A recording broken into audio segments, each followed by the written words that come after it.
एक गांव में मदन नाम का एक सेठ अपने बेटे के साथ रहता था। मदन की पत्नी का देहांत हो चुका था।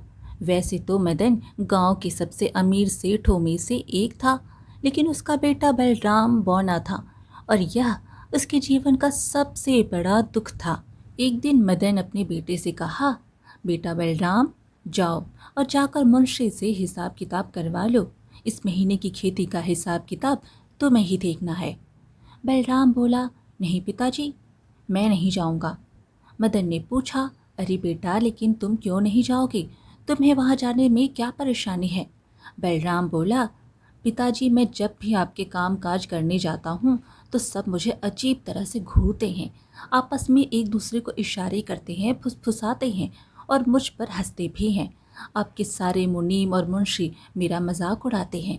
क्योंकि मैं बौना हूँ, इसलिए मैं नहीं जाऊँगा।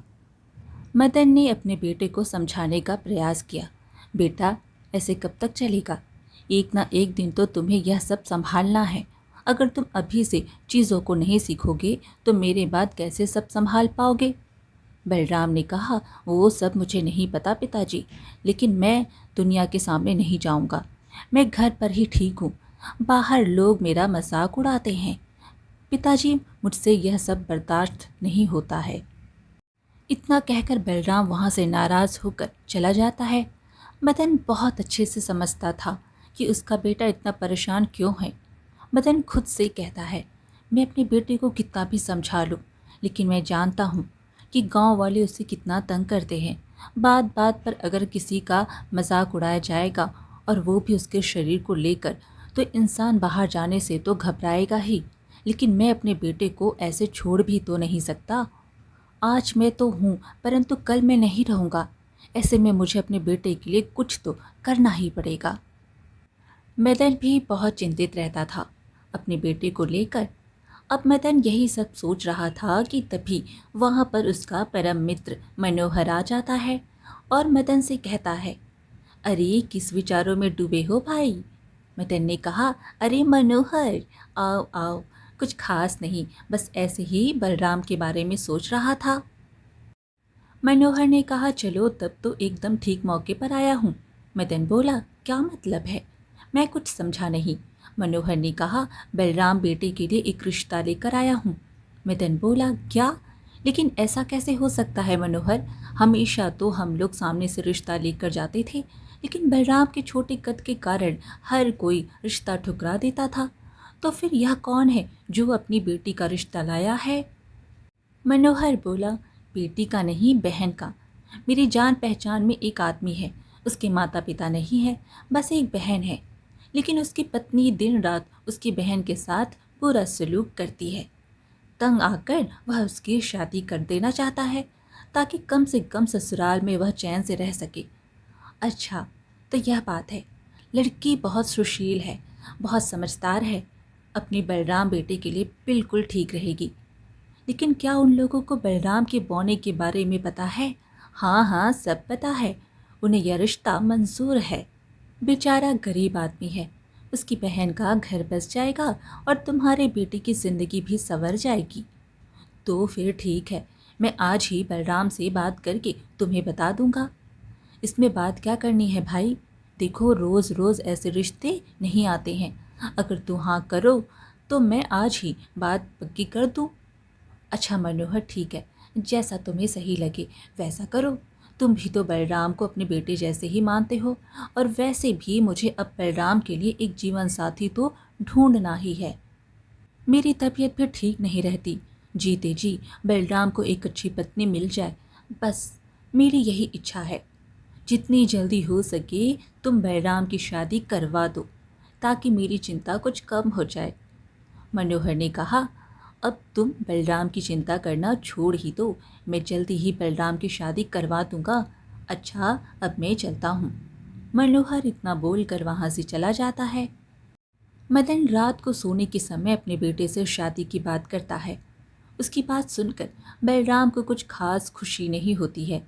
मदन फिर पूछता है, क्या बात है बेटा, तुम खुश नज़र नहीं आ रहे हो? बलराम बोला, पता नहीं पिताजी, मुझे कुछ ठीक नहीं लग रहा। मदन ने कहा, क्या हुआ? क्या ठीक नहीं लग रहा? बलराम बोला, पिताजी, कोई लड़की अपनी मर्जी से मुझ जैसे बौने इंसान से भला क्यों शादी करेगी? यह लड़की भी मजबूर है, इसलिए तो शादी कर रही है ना। शायद वह मुझे कभी पसंद नहीं करेगी, बस अपनी मजबूरी के कारण मेरे साथ रहेगी। मितन बोला, बेटा ऐसा क्यों सोचते हो? तुम्हारी पत्नी तुम्हें ज़रूर पसंद करेगी। मैं समझता हूँ कि समाज के व्यवहार के कारण तुम बहुत ही नकारात्मक हो गए हो, लेकिन विश्वास रखो, तुम्हारी शादी के बाद सब ठीक हो जाएगा। बलराम ने कहा, जी पिताजी, उम्मीद करता हूँ ऐसे ही हो। बलराम और उसके पिता को आने वाली बहू से बहुत उम्मीदें थीं। फिर कुछ दिन बाद बलराम की शादी सुलोचना नाम की लड़की से हो जाती है। सुलोचना सुंदर, सुशील और गुणवान लड़की थी, लेकिन बलराम को उससे बात करने में बहुत संकोच होता था। एक दिन मदन ने सुलोचना से कहा, देखो बेटी, तुम मेरी बहू नहीं, बेटी बनकर इस घर में रहना। अब से बलराम की सारी जिम्मेदारी तुम्हारी है। सुलोचना ने कहा, आप ऐसे क्यों कह रहे हैं पिताजी? बेटी, बलराम बहुत भोला है। उसके बौनेपन के कारण सबने हमेशा उसका मजाक उड़ाया है, इसलिए वह ज़्यादा दुनियादारी सीख नहीं पाया। मुझे बस इस बात का सुकून है कि अब तुम उसके जीवन में आ गई हो। तुम बहुत होशियार हो, अब तुम उसका अच्छे से ख्याल रखना। सुलोचना बोली, पिताजी, आप बिल्कुल भी चिंता मत करिए, मैं उनका बहुत अच्छे से ख्याल रखूंगी। लेकिन पिताजी, वो मुझसे ज़्यादा बात ही नहीं करते। आप उन्हें समझाइए कि वह मुझसे बात किया करे। मदन ने कहा, ठीक है बेटी, मैं उसे समझाऊंगा। बेटी, बलराम दरअसल अपनी माँ के बहुत करीब था। उसकी माँ के गुजर जाने के बाद कभी कोई उसके दिल का हाल जान ही नहीं पाया, शायद मैं भी नहीं। वह सब कुछ अपने अंदर ही रखता है। कोई बात नहीं पिताजी, अब मैं आ गई हूँ ना, इसका भी कोई ना कोई हल निकाल ही लूँगी। अच्छा यह बताइए, बलराम जी को खाने में सबसे ज़्यादा क्या पसंद है? उसे हलवा पूड़ी बहुत पसंद है। लेकिन बेटी, तुम यह क्यों पूछ रही हो? पिताजी, क्योंकि अब मैं अपने और उनके रिश्ते की शुरुआत मीठे हलवे और पूड़ी से ही करूँगी। सुलोचना की बात सुनकर मदन बहुत खुश होता है। मदन अब एक बात से निश्चिंत था कि उसे सुलोचना जैसी बहू के रूप में बेटी मिली है और वो उसके बेटे को संभाल लेगी। अगले ही दिन सुलोचना बलराम के लिए हलवा पूड़ी बनाती है और बलराम के लिए ले जाती है। सुनिए जी, यह लीजिए, आपके लिए हलवा पूड़ी बनाई है।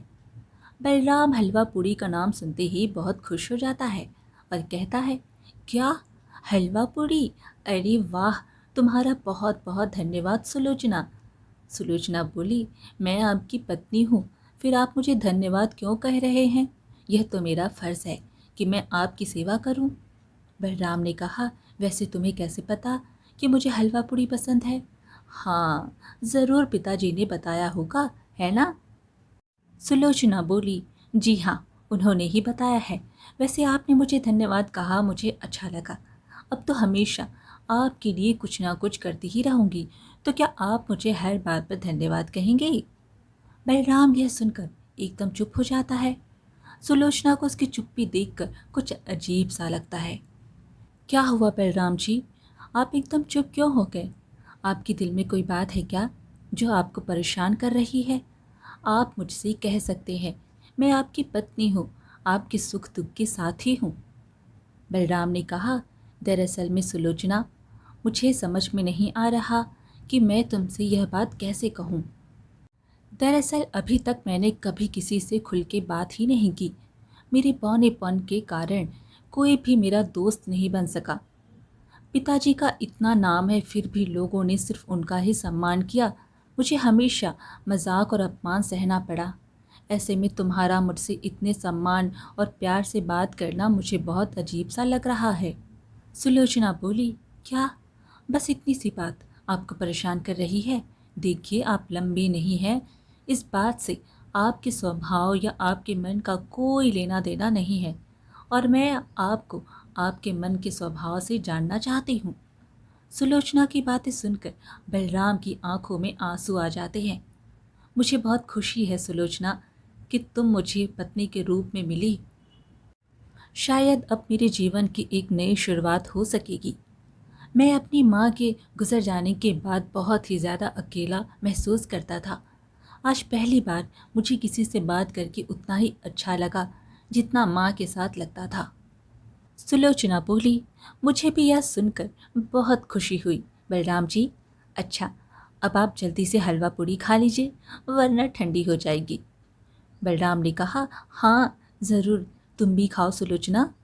और इसी तरह से बलराम ने खुशी खुशी अपना नया जीवन साथ में बिताना शुरू किया। लेकिन यह खुशी ज़्यादा दिन की ना थी। कुछ ही दिनों में मदन का स्वर्गवास हो जाता है। इस हादसे को बलराम सह नहीं पाता है। उसे सदमा लगता है क्योंकि उसके पिता के अलावा अब उसका दुनिया में कोई भी अपना नहीं था। इस दुख की घड़ी में सुलोचना ने उसे बहुत संभाला। एक दिन जब बलराम अकेले आंगन में बैठा हुआ था, तब सुलोचना उसके पास आकर कहती है, बलराम जी, मुझे मालूम है यह सही समय नहीं है इस बात के लिए, लेकिन अब आपको पिताजी की जगह पर सारे काम संभालने पड़ेंगे। सुलोचना की बात सुनकर बलराम चौंक जाता है। वह घबराते हुए कहता है, क्या? मैं नहीं सुलोचना, यह सब मेरे बस का नहीं है। वो लोग मेरा मजाक उड़ाएंगे, मुझे बौना बौना कहेंगी। मेरी बात भी क्यों सुनेंगी, मैं बौना जो हूँ। सुलोचना बोली, लेकिन अब आप ही इस घर के और कारोबार के मालिक हैं, तो आज नहीं तो कल सब कुछ आपको ही संभालना होगा, इसलिए देर करने से कोई फ़ायदा नहीं होगा। लेकिन सुलोचना, मुझ में इतनी हिम्मत नहीं है। बलराम और सुलोचना आपस में बात ही कर रहे थे कि तभी वहाँ पर मदन के मुंशी जी और एक खास आदमी रमेश आ जाते हैं और सुलोचना से कहते हैं, हाँ हाँ बहू रानी, छोटे मालिक एकदम ठीक कह रहे हैं। इन्होंने कभी भी काम काज नहीं संभाला, तो फिर आखिर यह कैसे सब कुछ अचानक से करेंगे। इससे अच्छा तो यह रहेगा कि मैं और मुंशी जी काम संभाल लें, फिर जब छोटे माली को ठीक लगेगा तब वह आ जाएंगे और काम संभाल लेंगे। तभी बलराम बोलता है, हाँ तुम सही कहते हो, यही ठीक रहेगा। सुलोचना बोली, बिल्कुल नहीं, भला ऐसे कैसे हो सकता है, यह काम आपका है बलराम जी, इसलिए आपको ही देखना पड़ेगा। बलराम बोला, नहीं सुलोचना, मैंने कहा ना मुझसे यह सब नहीं होगा। इतना बोलकर बलराम गुस्से से वहां से उठकर चला जाता है। सुलोचना भी उसके पीछे जाती है। उनके जाने के बाद मुंशी और रमेश आपस में बातें करते हैं। कब से मदन के मरने का इंतजार था हमें। आखिरकार जब वह इतने सालों के बाद ऊपर गया तो यह उसकी चालाक बहू हमें अपना काम नहीं करने दे रही। हाँ देखो तो कैसे बीच में टांग लड़ा रही है। अरे यह पौना भला सब काम संभालेगा तो फिर हम लोग क्या करेंगे, मक्खियाँ मारेंगे क्या? ऐसे तो सारे किए कराए पर पानी फिर जाएगा। अगर इस सुलोचना ने इस पौने में आत्मविश्वास जगा दिया तो हम लोग क्या करेंगे फिर? नहीं, इतनी आसानी से नहीं। मैं इस बौने को मालिक नहीं बनने दूंगा, चाहे कुछ भी हो जाए। मुंशी और रमेश वहाँ से चले जाते हैं।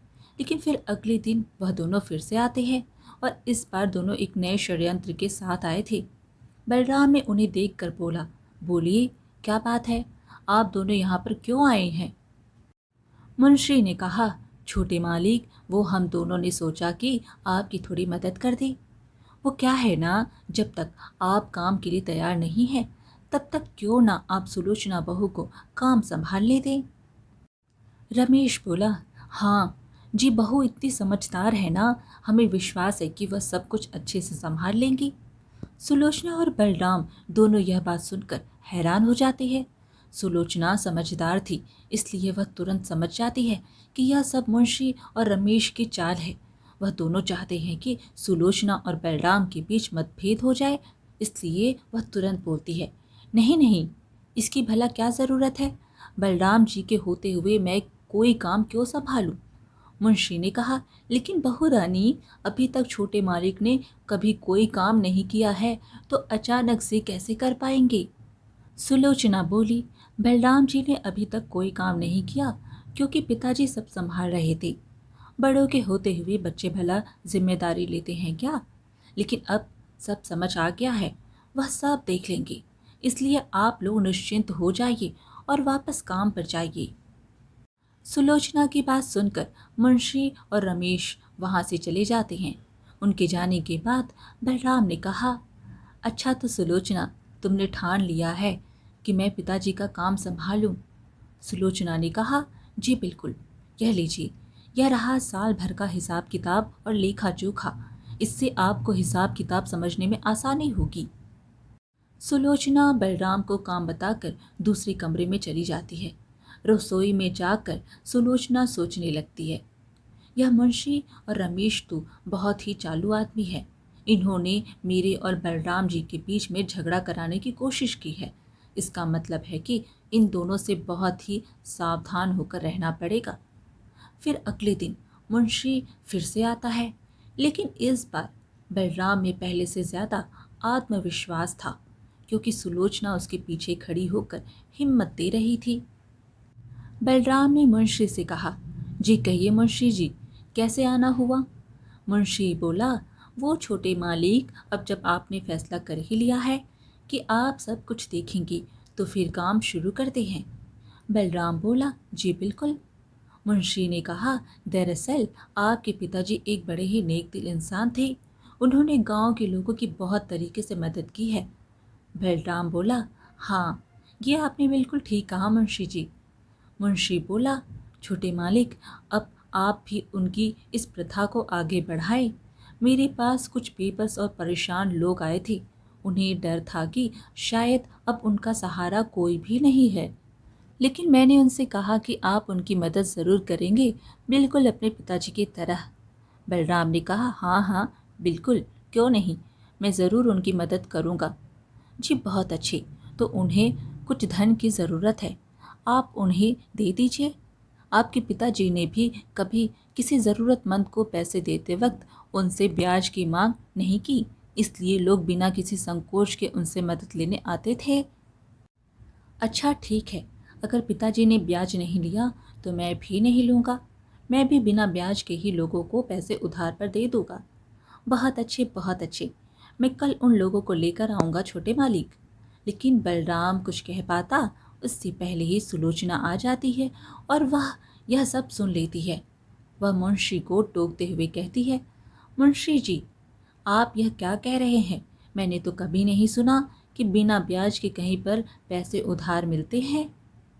सुलोचना की बात सुनकर मुंशी कुछ लड़खड़ाते हुए बोला, जी जी मिलते तो नहीं हैं, पर बड़े मालिक देते थे। उनका दिल बहुत बड़ा था, इसलिए अपनी उदारता का परिचय देते हुए वह ब्याज के बिना ही पैसे दे देते थे। सुलोचना ने फिर कहा, लेकिन मुंशी जी, ऐसा करना तो सही नहीं होगा ना? मुंशी फिर से सुलोचना और बलराम के बीच मतभेद लाने की कोशिश करता है। तो ठीक है, जैसा आप बोले बहू रानी, मैं सबको मना कर देता हूँ और बता देता हूँ कि पैसे ब्याज पर ही मिलेंगे। इतना बोलकर मुंशी जाने लगा, लेकिन बलराम उसे रोक लेता है। नहीं मुंशी जी, रुक जाइए, हम बिना ब्याज के ही पैसे देंगे, जैसे हमारे पिताजी करते थे, हम भी वैसे ही करेंगे। बलराम की बात सुनकर मुंशी मन ही मन खुश होते हुए कहता है, छोटे मालिक जी, लेकिन बहू रानी तो कह रही थी कि। मुंशी की बात काटते हुए बलराम बोला, मैंने कह दिया ना, अब आप जाइए यहाँ से और कल शाम को सबको लेकर आ जाना। मुंशी का इरादा पूरा हुआ और वह खुशी खुशी वहाँ से चला गया, लेकिन सुलोचना को यह सब ठीक नहीं लग रहा था, इसलिए वह बलराम से कहती है, बलराम जी, मुझे आपका आज का फैसला कुछ ठीक नहीं लग रहा है। बलराम ने कहा, सुलोचना, अब जब तुमने मुझ पर औरों से ज़्यादा विश्वास दिखाया है तो फिर तुम मेरे पहले ही फैसले पर शक क्यों कर रही हो? सुलोचना बोली, ऐसी बात नहीं है बलराम जी, लेकिन मेरा दिल इस फैसले के लिए गवाही नहीं दे रहा है। बलराम ने कहा, ठीक है सुलोचना, अगर तुम नहीं चाहती हो तो मैं मुंशी जी से मना कर दूंगा। अब जब तुम्हें ही मुझ पर विश्वास नहीं है तो मुझे खुद भी कैसे होगा? इतना बोलकर बलराम चुप हो जाता है। सुलोचना समझ जाती है कि बलराम बहुत भोला है और उसे मुंशी के इरादों के बारे में समझाना व्यर्थ है, इसलिए वह कहती है, ठीक है, आप उन्हें पैसे देने से मना मत करिए, एक काम करिए, उन्हें कल सुबह सुबह यहीं बुला लीजिए, फिर उन्हें पैसे दे दीजिएगा। यह सुनकर बलराम खुश हो जाता है और कहता है, ठीक है, मैं कल सुबह ही मुंशी को बुला लूँगा। अगले दिन मुंशी अपने साथ सबको लेकर आता है और बलराम से कहता है, मालिक, यह सब लोग हैं जिन्हें सहायता चाहिए, आप इन्हें पैसे दे दीजिए। जी ज़रूर।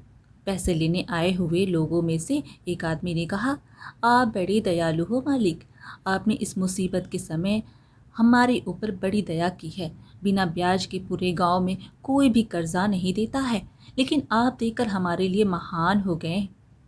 उस आदमी की बात सुनकर सुलोचना कहती है, जी जी, महान तो यह है ही, लेकिन पहले ज़रा आप यह बताइए कि आप लोगों को कर्जा किस लिए चाहिए, ज़रा हमें भी तो पता चले। वो आदमी बोला, जी दरअसल मेरी पत्नी बहुत बीमार है, उसके इलाज के लिए मुझे बहुत सारे पैसों की ज़रूरत है और कहीं से कोई व्यवस्था नहीं हो पाई, इसलिए आपसे पैसे उधार लेने आए हैं।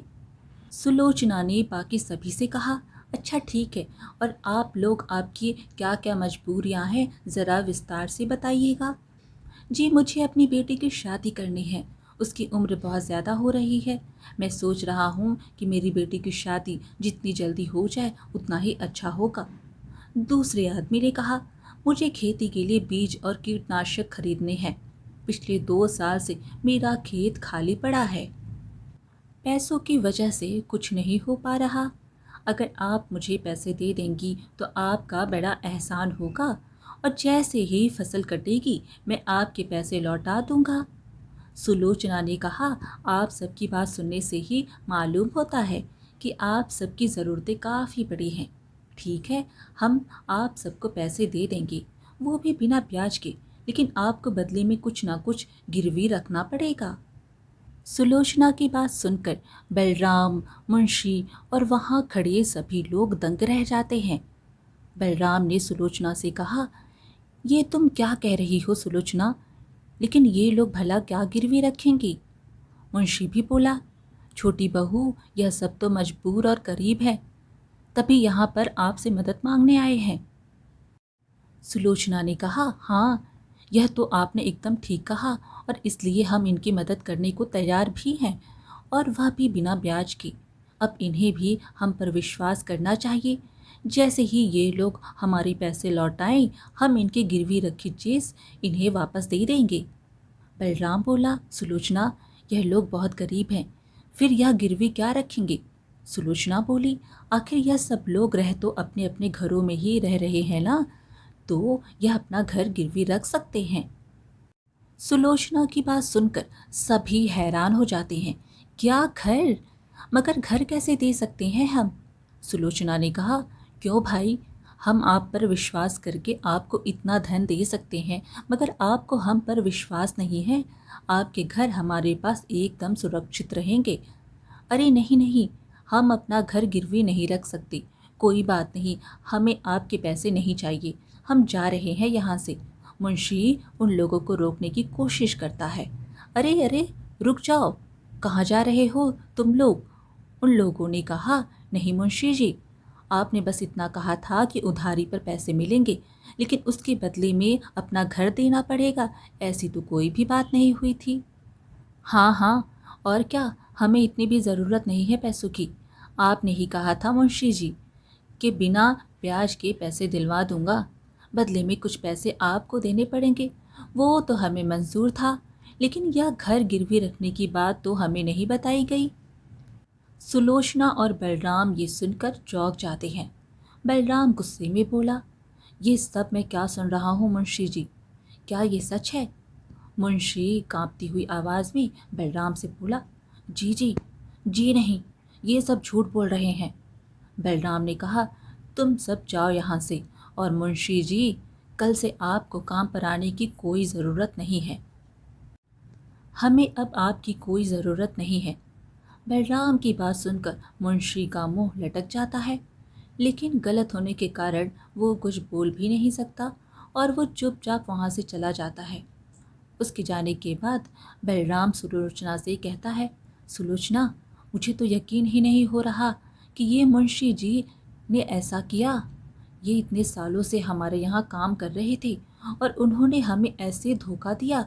ना जाने उन्होंने और कितनी बार हमें धोखा दिया होगा। सुलोचना बोली, बलराम जी बस कीजिए, आप इतना मत सोचिए और परेशान होना भी बंद करिए। जो होना था वो हो गया, अब हमें चिंता करने की कोई ज़रूरत नहीं है। अब किसी विश्वसनीय को ही हम काम पर रखेंगे। वो सब तो ठीक है सुलोचना, मगर तुम्हें आखिर पता कैसे चला कि मुंशी की नीयत में खोट है और वो घर गिरवी रखने वाली बात, उसके पीछे क्या माजरा था? सुलोचना बोली, जी वो तो जब मुंशी जी उन लोगों को पैसे दिलवाने के लिए इतना जिद कर रहे थे, तभी मुझे लगा कि कुछ ना कुछ गड़बड़ ज़रूर है। इसलिए मैंने यह वाली योजना बनाई। मुझे पता था कि जिसे सच में पैसों की ज़रूरत होगी वह ब्याज कम हो या ज़्यादा पैसे ले ही लेगा, और अगर उसे बिना ब्याज के पैसे मिल रहे हैं तो घर गिरवी रखना कोई बड़ी बात नहीं है। इन लोगों को असल में पैसों की ज़रूरत थी ही नहीं, यह तो बस मुंशी जी के कहने पर आए थे। बलराम ने कहा, वाह सुलोचना, तुम तो सच में बहुत बुद्धिमान हो और होशियार हो। आज तुम्हारी बुद्धिमानी के ही कारण हमारा इतना नुकसान होने से बचा है। तुमने मेरे जीवन में आकर मुझ पर बड़ा उपकार किया है। तुम्हारे बिना मैं क्या करता? सुलोचना ने कहा, अरे ये आप कैसी बातें कर रहे हैं? पति पत्नी में भला उपकार कैसा? हमारे बीच तो बस विश्वास और प्रेम रहेगा। बलराम सुलोचना की बात सुनकर बहुत खुश होता है। उसे जीवन भर बौने होने के कारण कोई दोस्त या किसी का सच्चा प्रेम नहीं मिला था, पर अपनी पत्नी सुलोचना में उसे दोनों मिल गए। इसके बाद दोनों ने खुशी खुशी अपना जीवन व्यतीत करने लगे। आज की कहानी यहीं पर समाप्त हुई। फिर मिलेंगे एक और कहानी के साथ। कहानी पसंद आए तो लाइक शेयर ज़रूर करें और चैनल को सब्सक्राइब करना बिल्कुल ना भूलें। धन्यवाद।